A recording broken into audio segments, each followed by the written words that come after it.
프리미어리그 최다 우승 클럽인 맨유는 디 애슬레틱에 따르면 맨유는 시즌 TV 중계권 수입으로만 2억 2,200만 파운드, 약 3,700억 원을 벌어들였습니다. 이는 일부 프리미어리그 클럽의 연간 전체 수입과 맞먹는 규모입니다.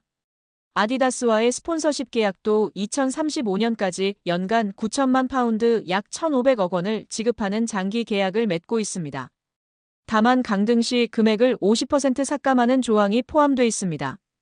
아디다스는 한 시즌 사전 통보 후 계약을 파기할 수도 있다고 알려져 있습니다. 맨유의 연봉 총액은 3억 6,500만 파운드 약 6,100억 원입니다. 이는 하루 100만 파운드 약 17억 원을 지출하고 있습니다. 대부분의 프리미어리그 구단이 강등 시 50% 임금 삭감 조항을 두고 있지만 맨유는 이런 조항이 없는 것으로 알려져 있습니다. 한마디로 미친 듯이 돈을 뿌려대는 클럽입니다. 최근 곤두박질 치는 성적 등 어려움으로 인해 직원 구조 조정 등을 시행하고 있으나 그래도 이강인이 입단 시 현재 받는 연봉의 2배는 받을 것으로 예상하는 적이 지배적인 상황입니다. 지난 겨울부터 아스널과 노팅엄 포레스트, 토트넘 호스퍼 등 EPL 구단과 꾸준히 연결된 이강인은 최근 맨유와 다시 접점을 구축하며 올드 트래포드 입성 가능성이 제기되고 있습니다. 크리스탈 팰리스가 아울러 언급되긴 하나 현지 매체는 자본력에 앞서는 맨유가 이강인 영입 전 선두를 꿰찰 것이란 전망을 내놓았습니다. 아모링 맨유 감독까지 이강인을 높이 평가하며 동향을 주시하고 있는데요. 파리 생제르맹 소식을 전문적으로 다루는 VIPSG는 이강인과 PSG는 이제 끝났다. 이강인은 루이스 엔리케 감독의 차기 시즌 구상에 포함되지 않을 확률이 높다면서 그럼에도 이적 시장에서 높은 평가를 받고 있다. 맨유와 크리스털 팰리스를 포함한 여러 EPL 클럽이 그의 상황을 면밀히 주목하고 있다고 전했습니다. 프랑스 풋1도 지난 13일 이강인의 플레이 스타일이 이적 시장에서 큰 관심을 끌고 있다며 아모링 감독은 이강인을 높이 평가한다. 자신의 전술 체계에 잘 맞는 선수라 확신한다고 보도했습니다. 아모링은 3백을 기반으로 2명의 중앙 미드필더를 배치하는 포메이션을 즐겨 쓰고 있습니다. 센터백과 중앙 미드필더가 1차 빌드업을 수행하는데요. 좌우 측면의 윙백은 상대 진영 깊숙이 전진하는 공격적인 포지셔닝으로 전방의 윙어와 하프 스페이스에서 수적 우위를 확보하는 전술입니다. 이강인은 미드필드 전 지역을 소화할 수 있는 멀티성이 특장점입니다. 주 포지션인 중앙 공격형 미드필더는 물론 좌우 측면의 포진에 3톱으로도 기용 가능하고 폴스 9, 세컨드 스트라이커 경험도 있습니다. 창의적인 패스와 유연한 위치 소화 능력을 지녀 아모링표 축구에 부합하는 퍼즐로 꼽힌 것으로 풀이되고 있습니다. 풋1은 PSG 역시 높은 이적료 수익을 기대하며 이강인을 둘러싼 분위기를 긍정적으로 보고 있다면서 맨유는 크리스탈 팰리스보다 훨씬 큰 자본력을 보유한 클럽이다. 이강인 영입을 위한 준비가 재정적으로 완비돼 있다며 신임 감독의 호감과 자본 측면에서 이강인의 맨유행 가능성을 점쳤습니다. 물론 사우디아라비아와 연결도 여전히 살아있는데요. 이강인을 사우디 프로페셔널 리그를 대표하는 차세대 슈퍼스타로 육성하길 원합니다. VIPSG는 현재 가장 구체적인 이강인 영입 제안을 건넨 곳은 사우디 구단들이다. 매우 경쟁력 있는 급여를 제시했다. 트랜스퍼마르크트가 추산한 예상 이적료 3천만 유로 약 483억 원의 몇 배가 넘는 금액을 제안한 것이라고 알렸습니다. 풋1도 복수의 사우디 구단이 PSG와 이강인에게 거액의 오퍼를 제시할 준비를 마쳤다고 전했습니다. 그러나 현지에서도 20대 초반인 이강인이 유럽 5대 리그에서 커리어를 이어갈 확률이 높다 보는 분위기입니다. 특히 다가오는 2026 북중미 월드컵을 앞두고 유럽 무대에서 경쟁력을 유지하는 것이 선수의 대표팀 내 입지나 한국 경쟁력 차원에서 두루 유용한 상황입니다. 여기에 맨체스터 유나이티드가 파리 생제르맹 선수를 대거 영입하는 것을 추진하는 것으로 전해졌습니다. 프랑스 매체 PSG 인사이드는 PSG 선수 중 3명이 맨유에 관심을 받고 있다. 맨유는 이강인, 네베스, 멘데스 영입을 계획하고 있다.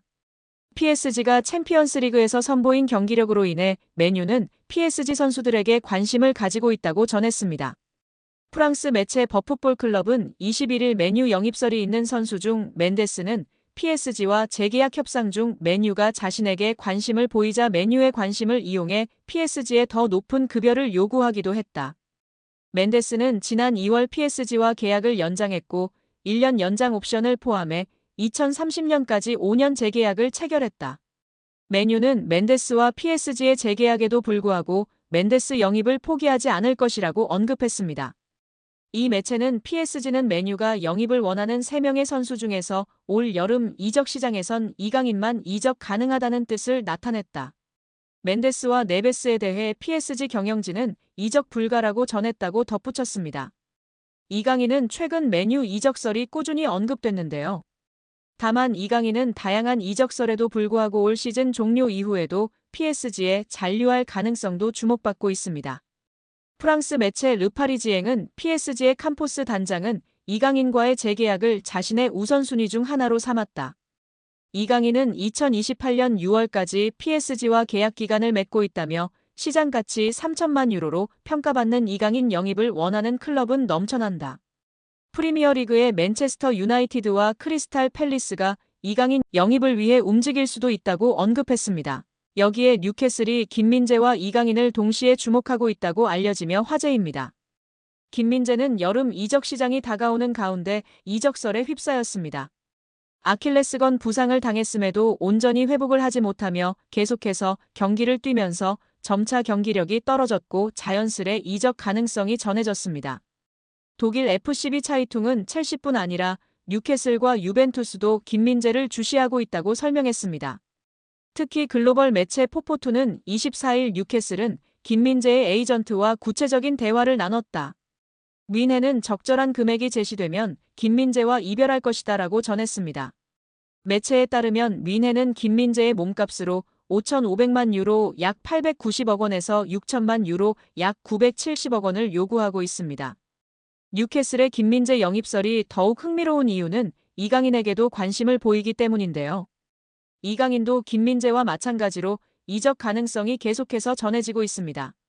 이강인은 실제로 지난 겨울부터 여러 클럽의 관심을 받았고 뉴캐슬의 이름도 포함이 됐었습니다. 당시에는 PSG가 이강인을 매각하지 않기로 결정하면서 모든 제안을 거절, 이강인은 프랑스 리그에 남게 됐습니다. 하지만 겨울 이후 이강인의 상황이 달라졌는데요. 이강인은 주전 경쟁에서 밀리며 좀처럼 선발로 나서지 못했고 자연스레 PSG를 떠날 것이란 전망이 전해졌습니다. 최근에는 재계약도 다시 언급됐습니다. 프랑스 푸실은 PSG의 루이스 캄포스 단장은 이강인과의 재계약을 우선순위로 고려하고 있다고 했습니다. 그러나 영국 기브미 스포츠는 PSG는 이강인의 이적료로 4천만 파운드 약 750억 원을 원하고 있으며 현재 뉴캐슬과 크리스탈 팰리스, 맨체스터 유나이티드가 지속적으로 이강인을 추적하고 있다고 설명했습니다. 여러 보도를 종합했을 때 뉴캐슬은 분명 이강인과 김민재에 관심이 있으며 상황에 따라서는 여름 이적 시장에 둘을 동시에 영입하는 그림이 그려질 가능성도 충분한 상황입니다. 한국 축구 국가대표팀 주장 손흥민을 협박해 금품을 뜯어낸 일당이 구속됐습니다. 법적으로는 엄연한 피해자인 손흥민은 이번 사건으로 개인사가 드러나면서 대중적 이미지 손상이 불가피해진 상황인데요. 서울중앙지방법원 윤원묵 부장판사는 지난 17일 오후 이시공갈 혐의를 받는 20대 여성 양모 씨와 공갈미수 혐의를 받는 40대 남성 용모 씨에 대한 구속 전 피의자 신문 영장실질 심사를 진행한 뒤 증거를 인멸할 염려와 도망갈 염려가 있다며 구속영장을 발부했습니다. 양 씨는 손흥민의 전 연인으로 알려졌으며 지난해 6월 임신했다는 사실을 근거로 손흥민에게 3억 원을 갈취한 혐의를 받고 있습니다. 경찰에 따르면 양 씨는 춘천 손흥민 축구센터에 태아 초음파 사진을 보내며 임신 사실을 폭로하겠다고 협박한 뒤 돈을 받고 나서는 임신 사실을 외부에 알리지 않겠다는 취지의 각서를 작성한 것으로 전해졌습니다. 이후 양 씨와 교제하게 된 용 씨는 올해 3월 손흥민 측에 접근해 7천만 원을 요구했으나 미수에 그쳤습니다. 약 3개월간 협박을 받아온 손흥민 측은 결국 강경하게 대응하자는 결정을 내린 것으로 알려졌습니다.